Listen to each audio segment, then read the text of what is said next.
Welcome to Awesome Movie Year, the podcast where we take a look back at an awesome year for movies, which is every year.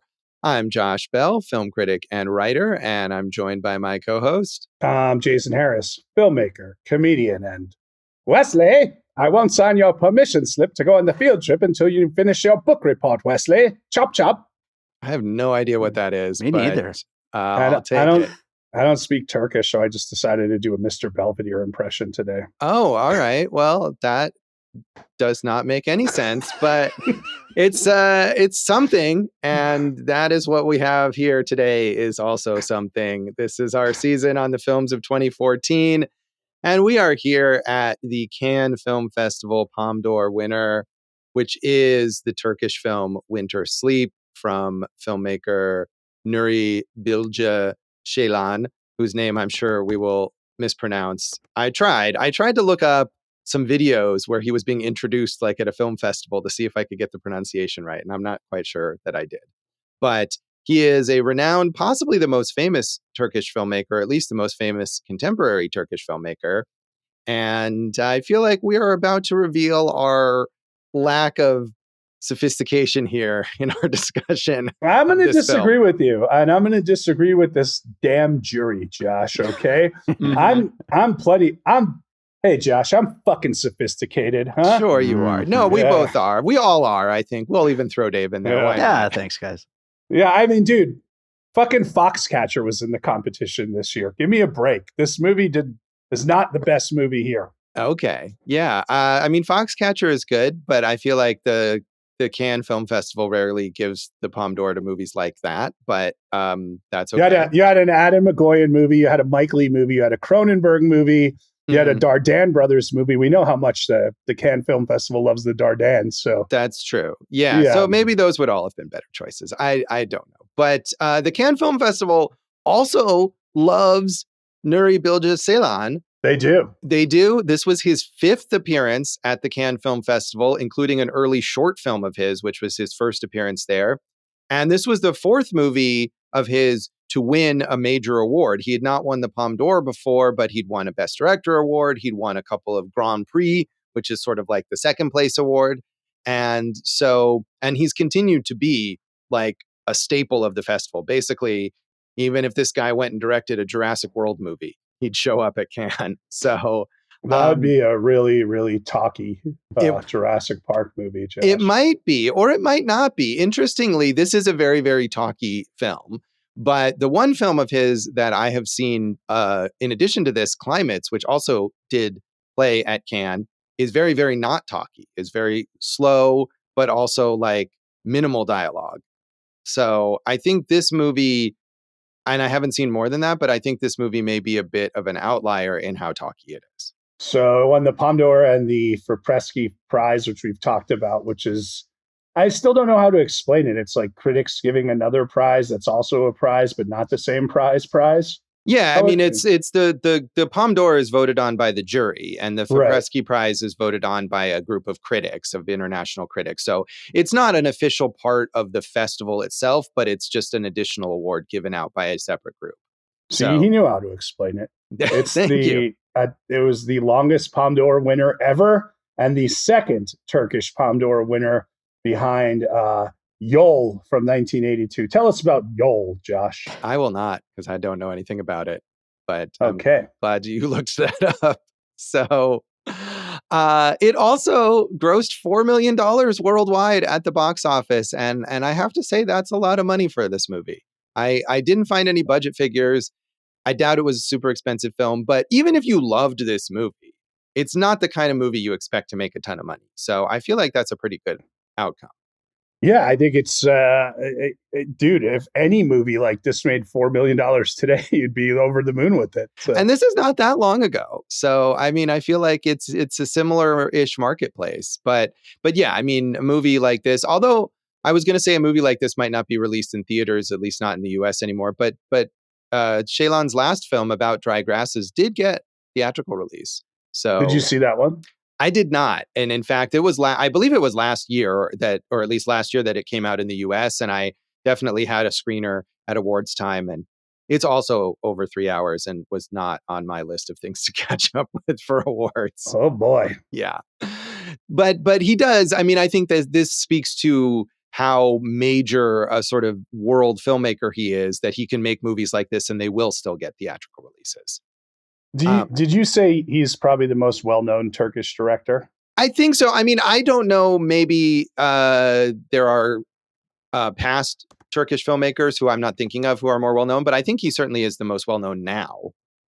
Okay. I would have to agree because I don't know many Turkish directors. Oh, okay. I thought maybe you were going to hit me with someone that I missed or something, but George Lucas. yeah, there is the Turkish Star Wars, there's all those notorious unauthorized Turkish remakes of American blockbusters from like the 80s and 90s, I think, that people are always amused by. But I don't know if those filmmakers are really on the level of Nuri Bilge Ceylan.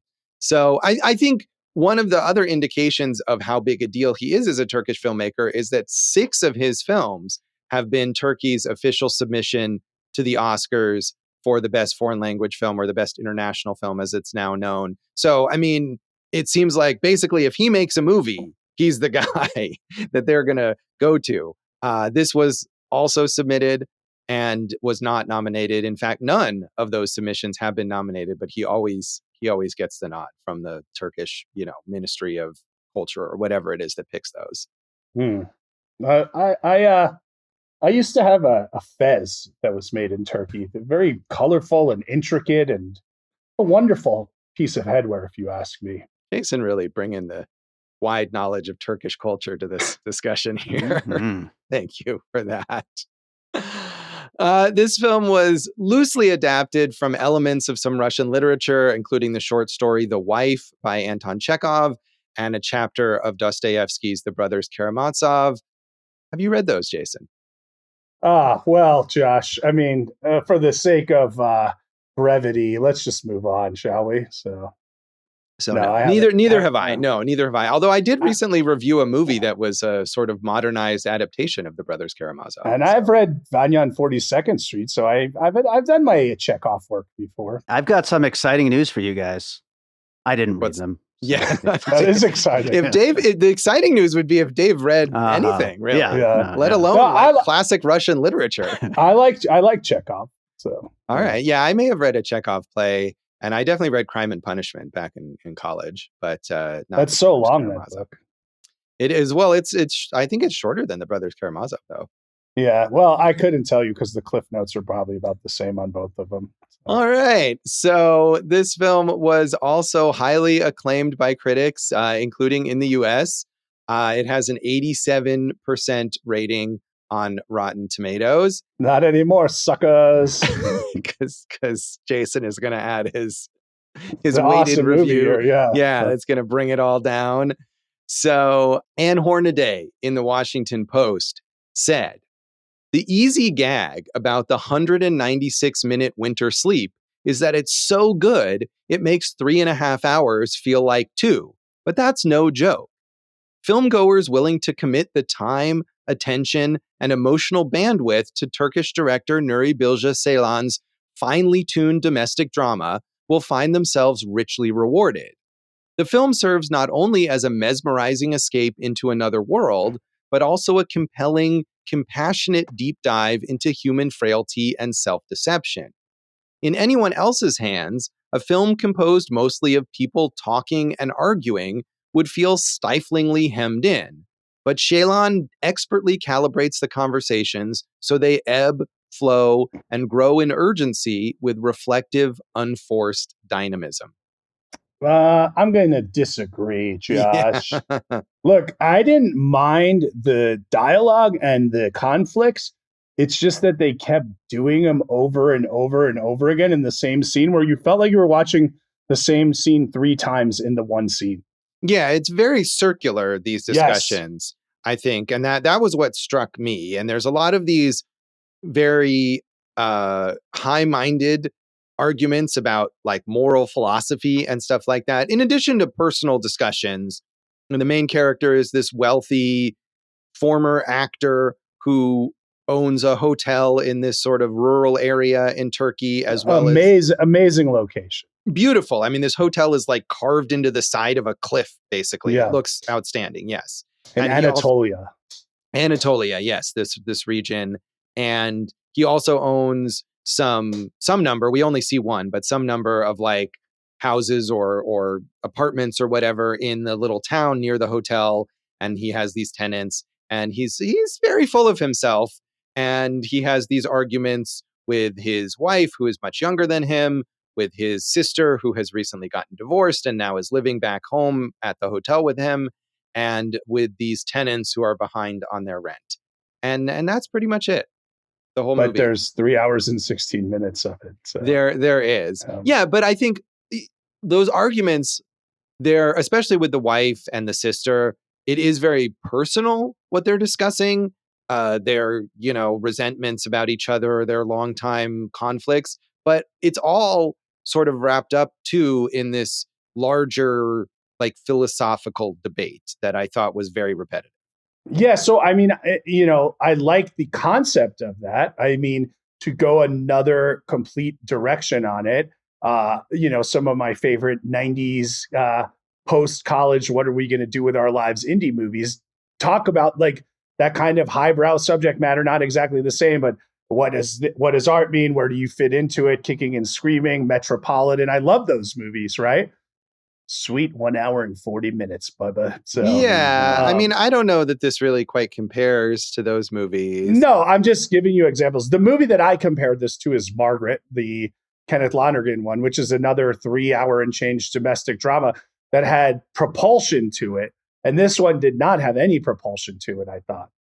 Yeah, I agree. It doesn't feel like it doesn't feel expansive. You watch a movie this long and I feel like you want it to seem significant or whatever. Even to go back to a movie that we watched that's very, very long, Chantal Ackerman's Jean Dielman, and we were maybe mixed on it, but that's a movie where in one sense, like, a lot less is going on than in this movie, but it feels more significant. It feels like it has more of an impact. Well, you used the word circular, and I mean, bringing it back to the movie I've watched twice, Tokyo Story. That type of dialogue, to me, the Coen brothers get away with it because they're so clever and they can weave, but this didn't feel like a weave. This just felt repetitious to me. Yeah, it definitely is repetitious, but people liked it. So Justin Chang in Variety said, Nuri Bilge Ceylan is at the peak of his powers with Winter Sleep, a richly engrossing and ravishingly beautiful magnum opus that surely qualifies as the least boring 196-minute movie ever made.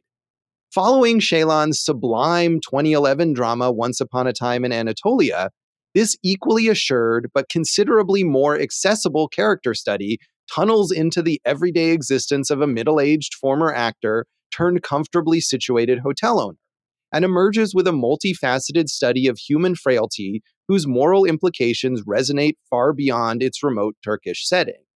What's remarkable is the manner in which the script steers away from run-of-the-mill plot mechanics in favor of a more revealing and no less absorbing immersion in the conversations, long, glorious, generously overflowing, superbly sculpted and acted conversations among Aydin and his friends and family. I feel like these reviewers, unless they're being specific of all the movies that are exactly 196 minutes, are completely missing the point of how many great more than 3 hour movies there are. It seems like none of them have ever experienced the Godfather 2, Gone with the Wind, The Deer Hunter. It's so strange that they just keep like, oh, finally someone's cracked the code on 3 hours. It doesn't make sense to me. Yeah, I mean, I feel like maybe there is, not that they are not genuine in their love for this film, but there is maybe a slight level of defensiveness as a critic if you're trying to tell people this 3 hour plus slow Turkish drama about people sitting in rooms talking is great, and you need to sort of like preemptively head off their counter arguments. But yeah, certainly, even if you love this, there are plenty of other really, really good and certainly not boring movies that are more than 3 hours long. I feel like the critics did the same thing last year with The Brutalist, where they're like, even with that length, you're still, you can't imagine it's this long, but you're still going to like it, Right. Well, and I think as a critic, Yeah. not that I liked this film, but certainly I understand that impulse that if you're reviewing something, whether it's something that's, 3+ hours long or has some other characteristic that stereotypically turns people off, Yeah. there is that inclination to say, look, Mhm. maybe you think that this is not something that you would want to watch, but it is.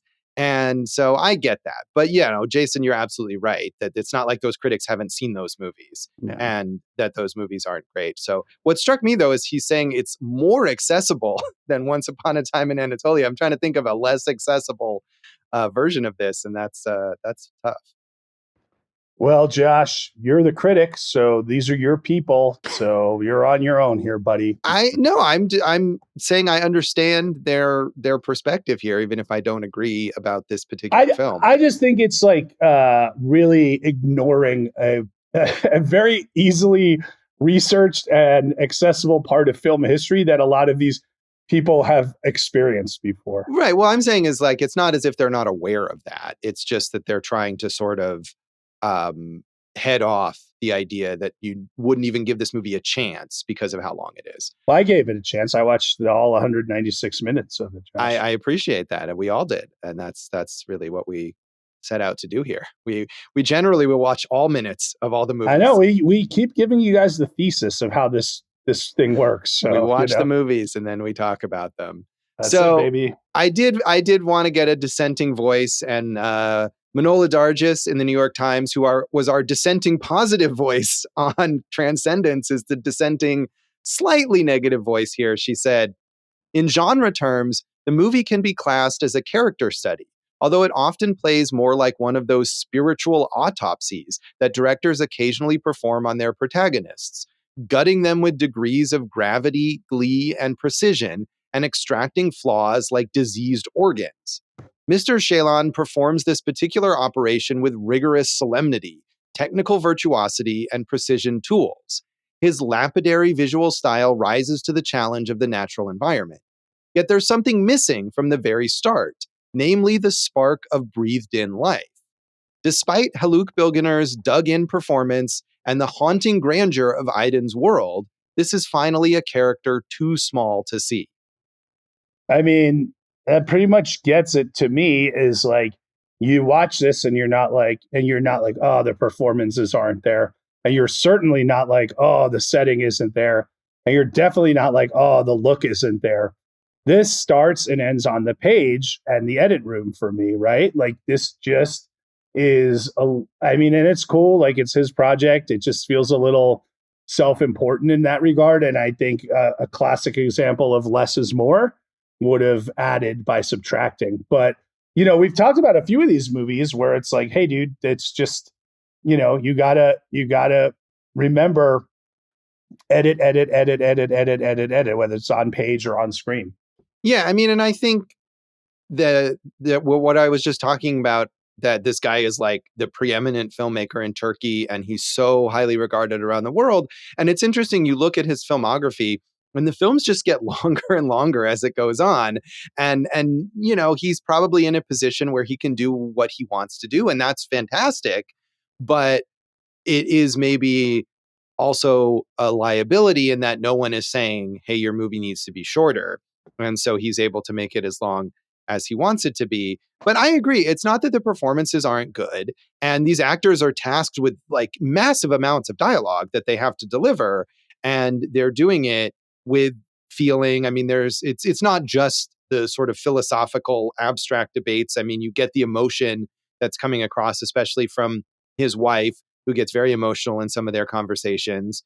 But I don't know that I felt like I understood the characters or understood Aiden, the main character here, entirely, despite how much he talks. So I think she's right that that's one of the tough things, that this should be a character study. We're spending this much time with this guy and we're hearing him talk so much. We should feel like we really have a full picture of him. And I don't know that I really did. Yeah, I think I did though. So, okay. Which is fine, to me, but I think, one of the reasons you might not have is this guy is so deflective of every type of conflict. Like he does get into them, but he tries to avoid them, and he tries to always be the good guy. And he's got his like henchman type, his helper, like, whenever someone wants to talk about like well, can I have an extension on the rent? He's like, I don't even know what's going on. You got to talk to my guy over here. He's the one who has it. So I think that might be a reason why you felt like you needed to see who he was more. But in a way, like if he was in America, he'd probably be a senator. Yeah, that is possible. No, I mean, and I think there is a lot there, and you do get some of that. But I think also I was hoping for at the end to have maybe some sort of revelation about something, and especially after all this time. And the movie just kind of ends where you feel like it could have ended at any point in the past 2 hours, and I would have felt the same effect here. I definitely agree with that. I do think you do get a little more insight when, whether it's a letter he wrote that he's typing on his computer. He's always writing, and he never gives it to her. But you get that voiceover of like, look, I know I'm difficult, and I know without you, I have nobody. So I'll never tell you this. So I think you get that. But I think in a way that's insightful of who the character is, whether it's too much pride or he's too stubborn to do this stuff. At the same time, though, again, like I think like you're saying, with a tighter runtime, you're going to feel more for this guy. Yeah, I mean, feel more, or just, I don't know. I feel like in a weird way, it would have more impact if there were less of it, because, if you were left with like, okay, this is sort of an enigma, that would be more to ponder if it was shorter, I guess. I don't know. That's sort of how it seems to me. Yeah. So, Jason, obviously we had not seen this, and you had not seen any of this filmmaker's films before. No, and are not going to see any more of them. No, I'm not against seeing other ones, but we talk about, there are times where we get something and it's like, oh, cool. Now I can go and watch 4 of this person's other movies this week. You kind of need a break after this one, So it's heavy. It's a lot to handle. It didn't keep me the whole time. It's one of those movies, again, where I feel like I didn't do this, but if you wanted to go and take a 20-minute call and then come back, like, could you have picked it up? Probably pretty easily. Yeah. I mean, even though you think the characters are saying a lot, but they're saying the same things over and over again, and you'd come back and hear them kind of having the same discussion. So I had seen, as I said, I saw Climates, which is an earlier Ceylan film, and reviewed that. And I went and looked up my review from 2006, and it was mixed. That movie is much shorter and less dialogue driven, and I feel like the visual beauty of it is more powerful, maybe. But I did use the word bored twice in my like 300-word review, so it's not like I had an entirely different assessment. Don't you know any synonyms? Well, I mean, one of them was a quote from a line in the movie, and then my kind of reinforcing. It's a callback. No, I get it. You're a pro, baby. Thank you. So, Dave, had you you hadn't seen any of these, or had you heard of this filmmaker at all? No, never heard of him. Never heard of the movie, and that's where I came in. Never want to hear of him again. I mean, I didn't dislike it, but it's also just not something I'm going to go seek out. I have a question, Dave, because we joke around about how you don't like to read because you're illiterate. Yeah. No, you just don't like to read. So when you get a 3-hour and 16-minute foreign film, does that, no matter if it's great or not great, does that feel like it's just a task for you? It is. And like, I didn't hate this movie, but like, there's a big difference between watching a 3.5-hour English language film and a 3.5-hour foreign language film where you are reading the whole time, especially dialogue driven movie like this. I mean, it would be ridiculous to say it's not a different experience. It is a different experience. I as a person who enjoys reading, I feel like I could also spend 3 hours reading a book or something, and it's about whether my head doesn't want to do that. So. No, Dave don't process words. I'm here to watch movies. You know what I mean? And I don't know if it's a different experience for me because I watch everything with subtitles anyway. I'm one of those guys, whether it's English or foreign language. So to me, I just take it as play it as it lays, baby. Right. I mean, I think with that, though, Jason, you're not necessarily reading every word or needing to read every word. Right. It's just sort of like so you don't miss anything. So it is different. I'm not saying it's not different, but it wasn't. If this was a chore for me, it was because of what the movie was. And I feel like it would have been as much of a chore if the movie had been in English. Yeah, I agree. I don't care about that at all. You know, you just wanted to have another chance to call Dave out about his lack of reading. So, We'll take it. Anything else you want to say about the background of this I film, mean, Jason? his writing partner was his wife, Ebru Ceylan, and after this film, she ended her writing partnership with him. But then they picked it back up, and she's co-written the last two films, I believe. So, but then they picked it back up, and they've co-written the last two films. Josh believes. Yeah. So I think, but as she was also, I believe, in Climates, the one that I saw, they co-wrote it and they co-starred in it. They're the main characters as well. So very close collaboration, those two. Josh, here's a quote from Jane Campion, The Piano, The Power of the Dog, the Cannes jury president of 2014. The film had such a beautiful rhythm and took me in. I could have stayed there for a couple of more hours. It was masterful. I guess she's who we have to blame for this having won over something else, all those She other loves things that it. you mentioned. Yeah. Well, good for her. I'm glad that she enjoyed it, and so did many other people. We, however, did not, and we'll get more into our general thoughts on Winter Sleep when we come back.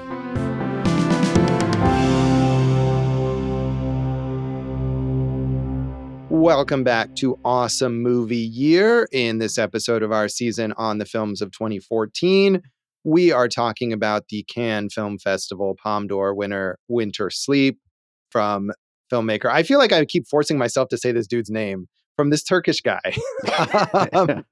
and we didn't care for it, unfortunately. So, Jason, do you want to mention? I feel like we have mentioned the positives here already. Is there any other positive you want to say? I loved seeing, I mean, what a cool location. Like you're saying, he's got a hotel built into a mountainside. Really cool. I mean, Anatolia seems like a very remote and difficult terrain to traverse and get to. So that was unique. I thought the way this movie was lit was masterful. I loved there was a lot of like kind of real world lighting, inside the hotel. And a lot of kind of stuff that we talked about with maybe Barry Lyndon and some other stuff. It just looks really great.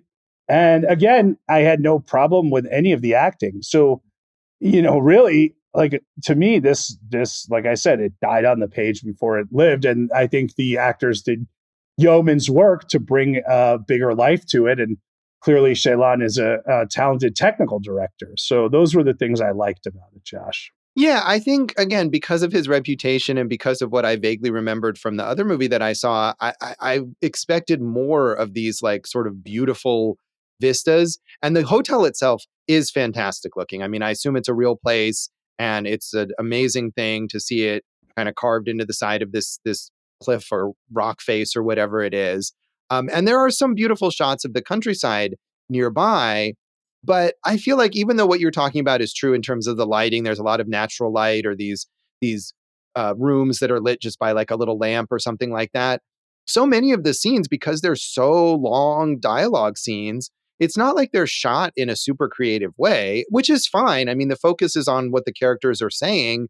You don't need to do a distractingly showy camera move there. But this movie was much less visually sumptuous than I imagined or expected from this filmmaker. Yeah, I can understand that. I mean, if you're, if a scene, any scene that we just thought went on too long was cut in half, say you halved all of those, do you think you would have felt the same way, or would you have been like, oh, this is a really compact, unique looking experience here? I mean, I don't know. I think I was not really particularly engaged with the characters anyway. And part of it is not just how long those scenes are, but how much the discussions are just about these very abstract concepts, and that we're supposed to be, I think, understanding the characters based on their moral positions that they're taking. But I didn't really feel like I connected with that.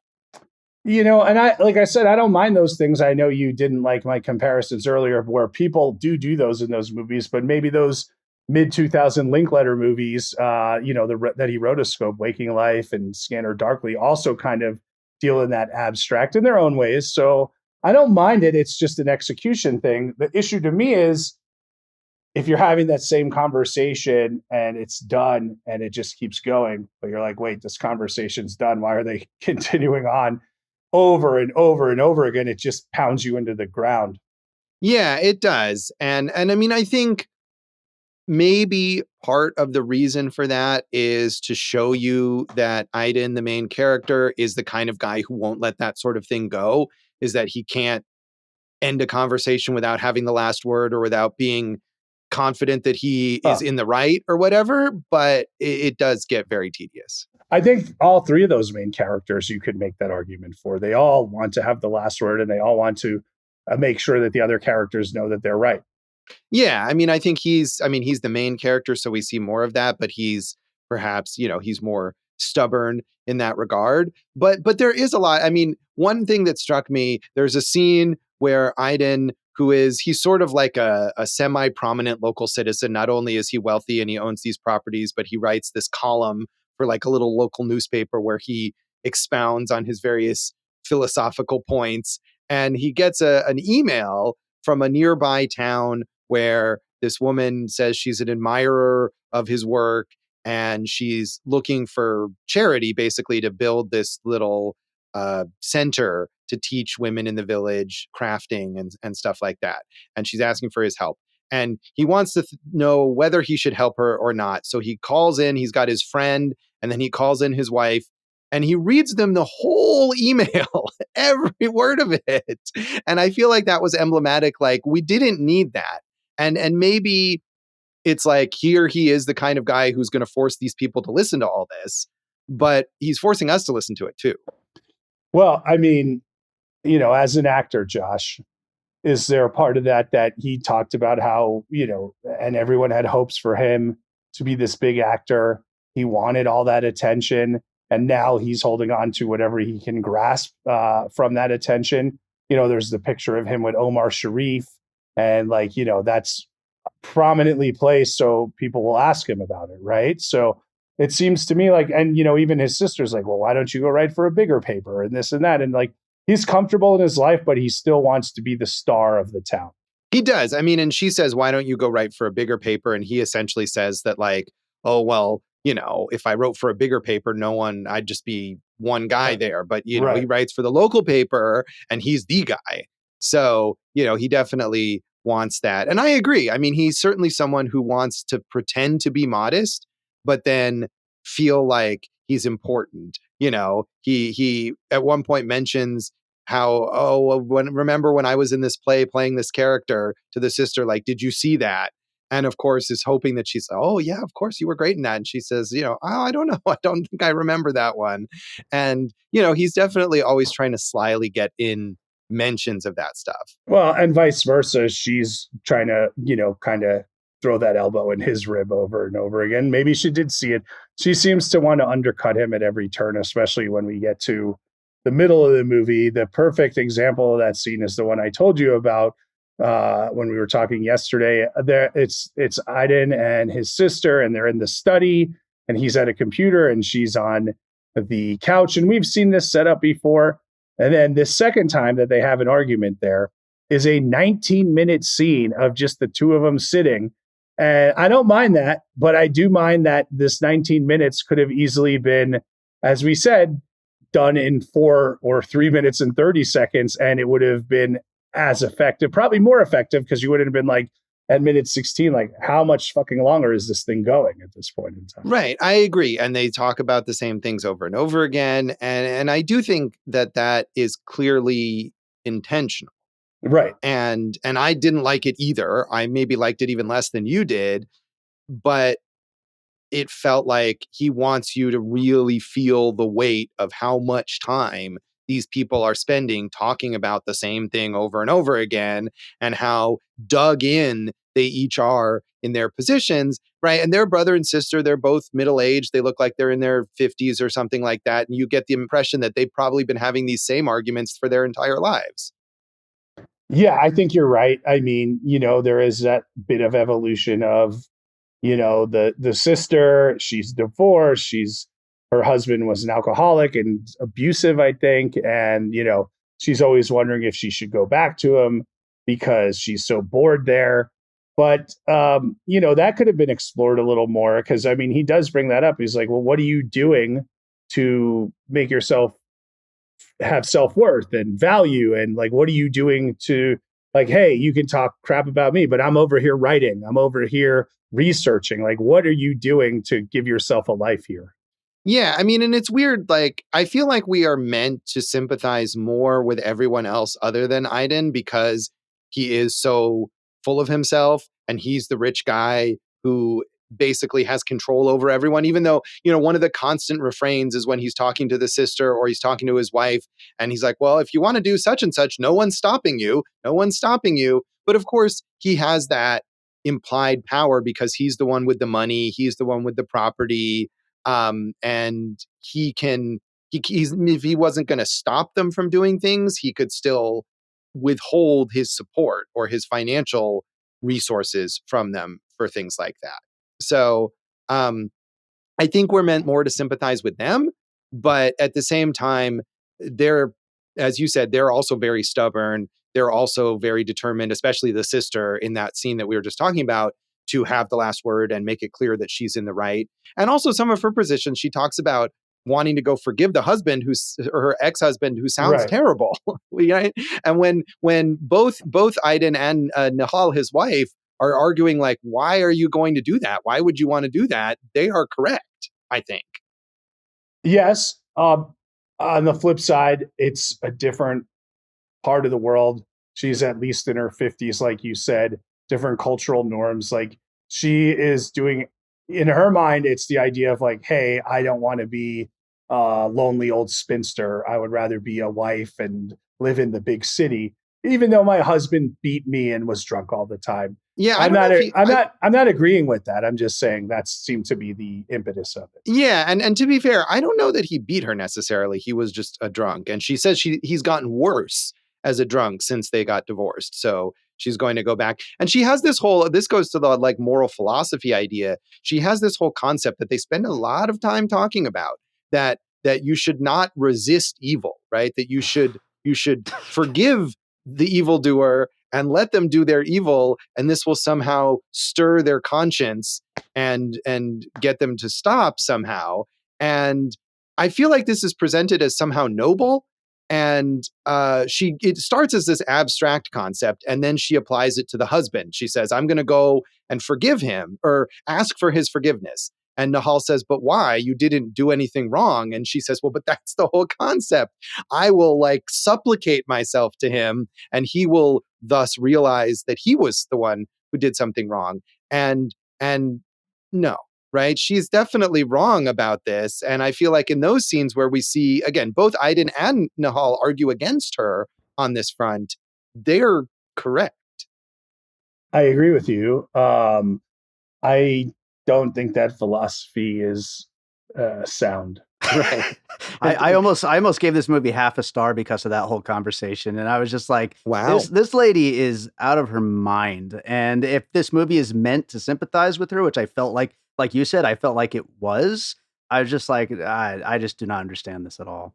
Yeah, I mean, and there's a lot of other moments where people are arguing with Aiden, or he is sort of like bullying them, where I definitely sympathized with the other people. I mean, the wife especially, who he basically like passive aggressively forces her to give up the only thing in her life that matters to her. That, and there's another very, very, very long scene of them arguing about that. I definitely was on her side. Or the way he treats the tenants very, very condescendingly, and uses the tenant who's an imam as sort of an example for his articles, where he basically like berates this guy in print in the newspaper. They're much more sympathetic, but certainly the sister in that moral philosophy debate is not.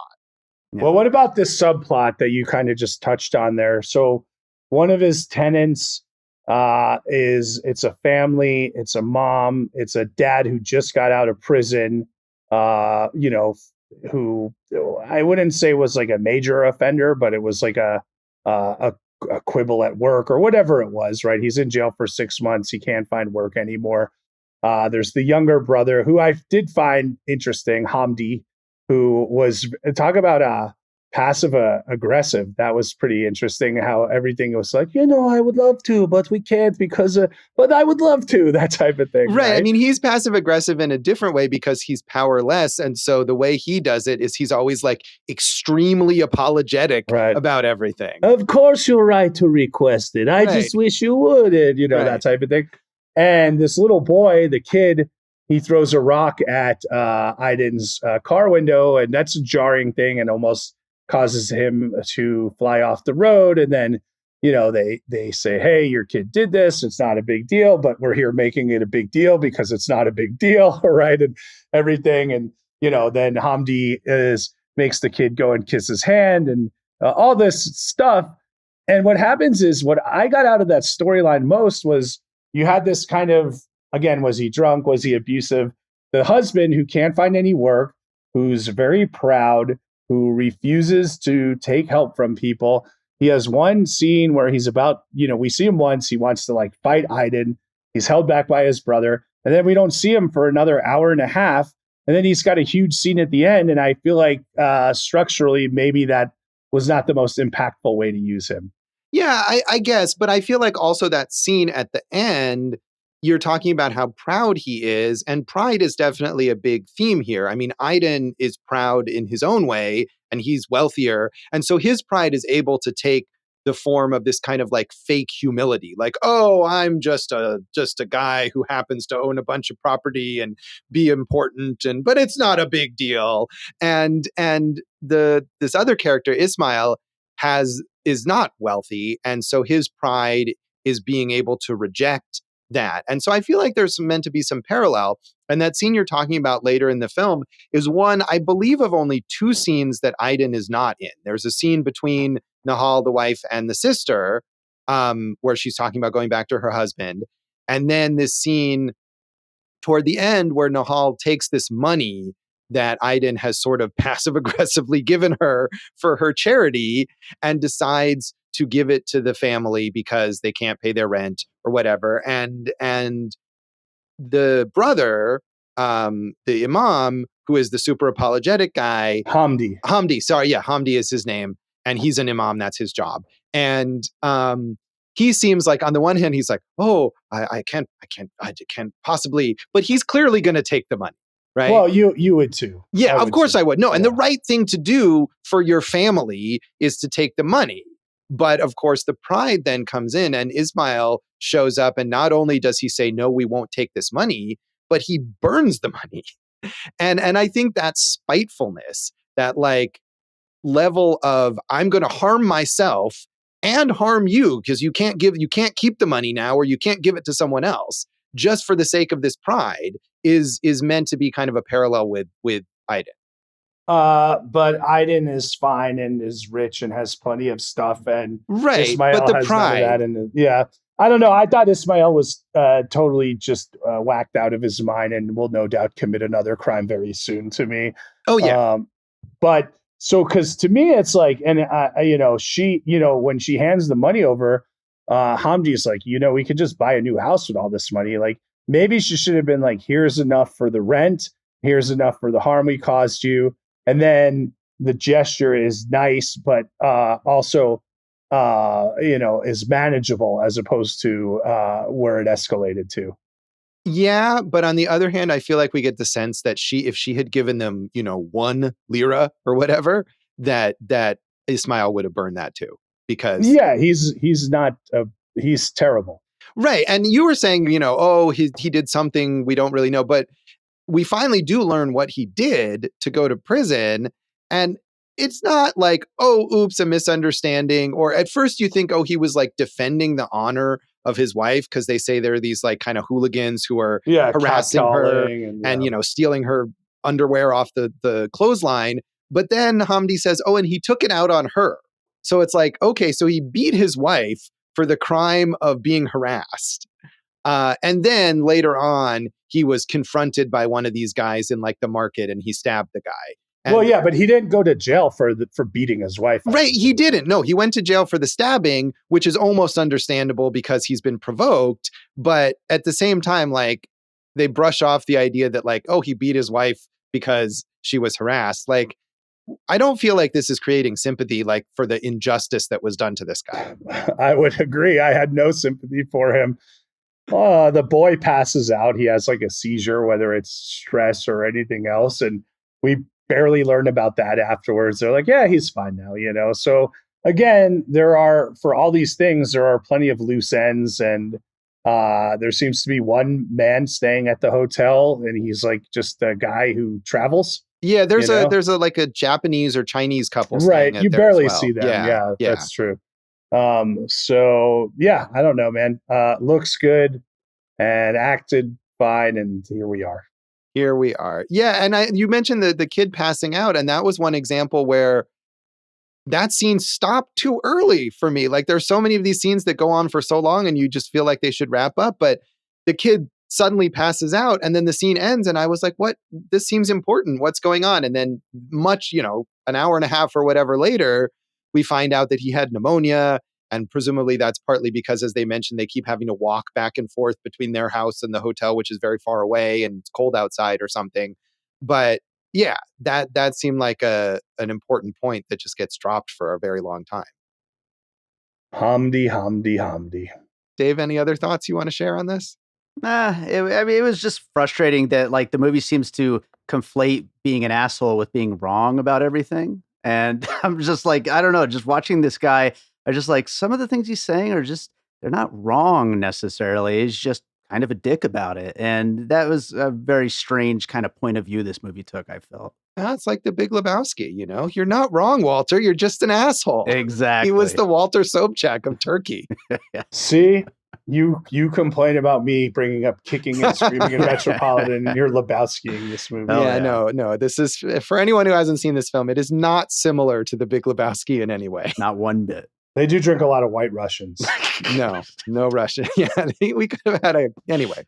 Let's give this a rating. Should we rate this out of 5 wild/domesticated stallions? Yeah, we do have that whole subplot as well with the horse that he's getting because the one guest at the hotel seems to want to ride a horse and he wants to please that guy, but then the guy doesn't actually care. So let's do it out of 5. He lets the horse go, but it's so dark you barely notice that at that point in time. Oh, I could, yeah. I mean, that was one thing that was symbolic, I guess. I don't know. Jason, how do you rate this? I had it at 2.5, but then I researched and it said that Ceylan was being sued for animal cruelty because of that horse wrangling scene. Oh. And you know me, Josh, I drop movies for animal cruelty. Two wild horses. I don't do that, but I still give it 2 because I just didn't like it. So 2 horses out of 5 for me. Dave, how do you rate this? I do that, and I also gave it 2.5, and I'm dropping it to 2. Fuck this guy. Wow. That's right. Look at the stance we're taking. Really, really hard. Much like the characters in this film, we are standing by our moral stances. Yes, so indeed, sir. Indeed. We'll come back and talk about the legacy of Winter Sleep.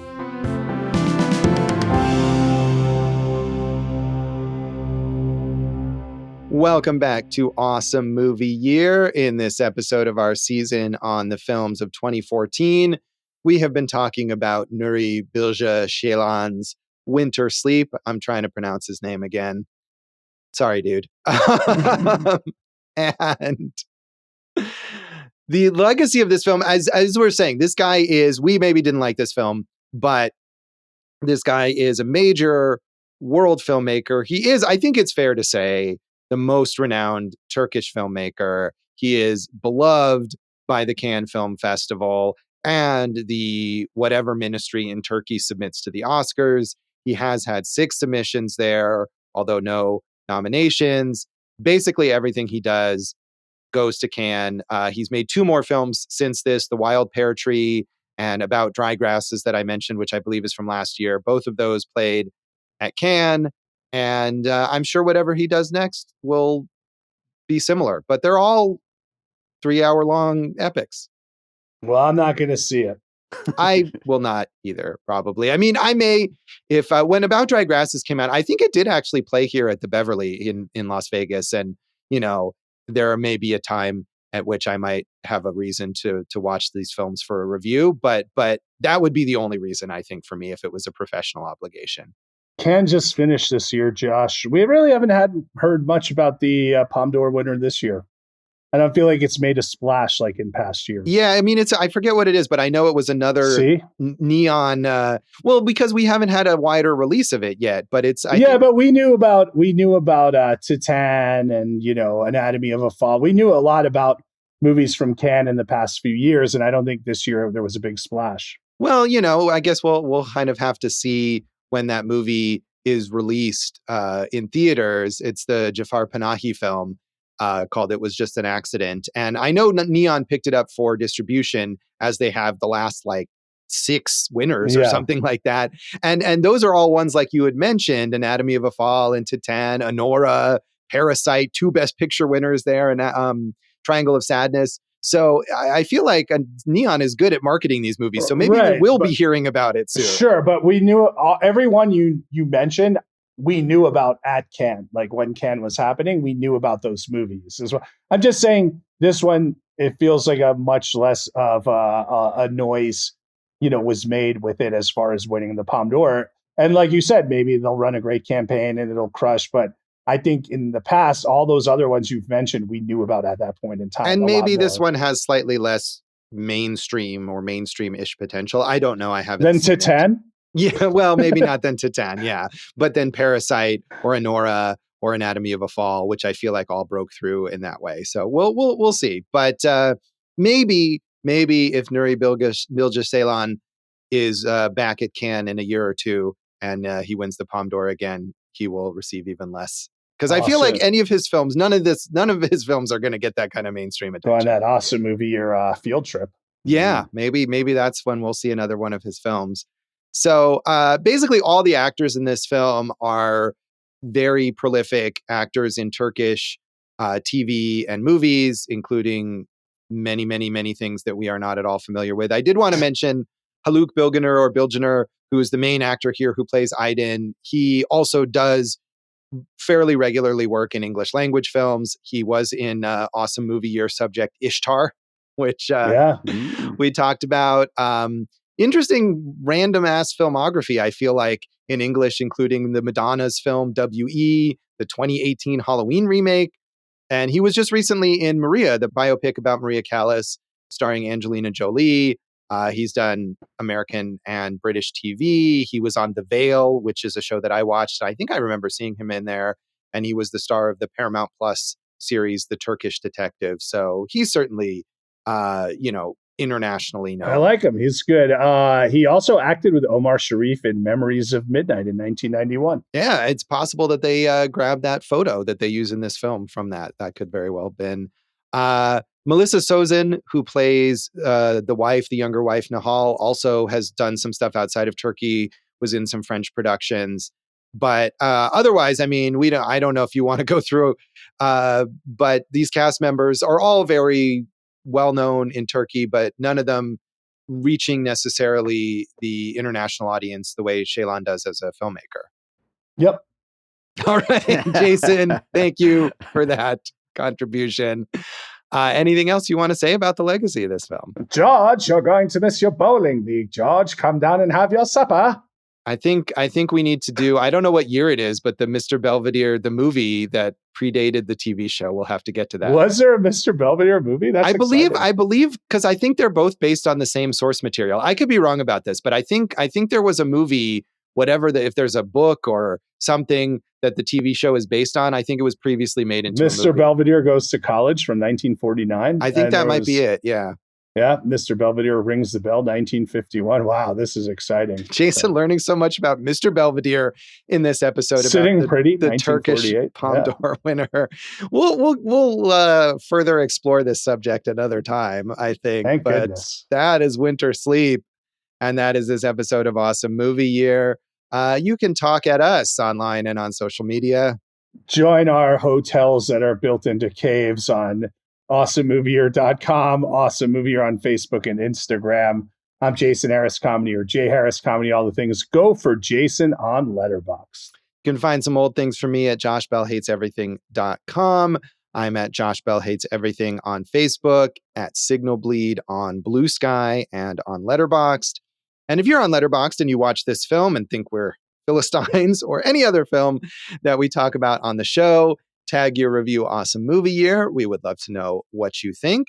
And check out our producer David Rosen's awesome podcast, Piecing It Together. Check out Piecing It Together wherever you listen to podcasts, and follow us on social media at PiecingPod.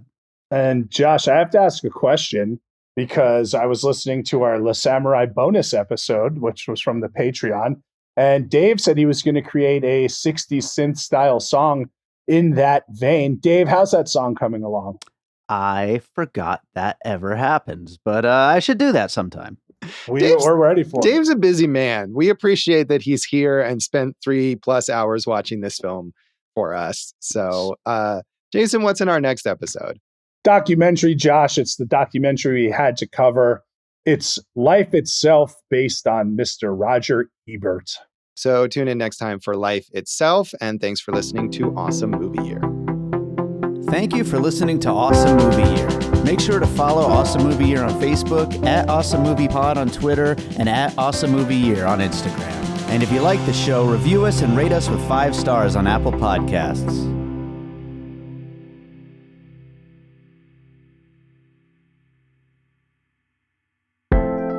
An All Points West production, produced by David Rosen in Las Vegas.